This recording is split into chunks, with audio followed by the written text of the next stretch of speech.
Po, pasok po tayo. Ali po kayo at nang makade, joke lang. At nang makita niyo po yung bahay po namin. Kaso no entry naman. Sabi no entry. Hindi, huwag kayo maniwala dyan.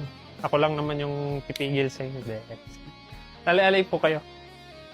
Tara, second floor po tayo. Pasensyahan nyo na po yung kwarto ko. Medyo ito po, natutulog. At paminsan-minsan, nagbabasa rin po ako ng manga. Umaga pa lang, todo ensayo na siya.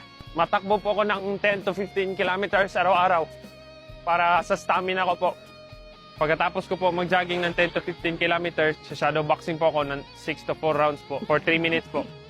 Tapos magsi-sit-ups po tayo ng 1,000 sit-ups po. Tingnan mo nyo ho, yung t-shirt ni Emma, no? Jesus is King.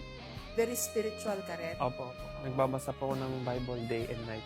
The spirituality of Pacquiao. Gaya ng kanyang ama, religyoso rin si Eman, pastora sa kanilang simbahan ng kanyang ina, habang siya, musician.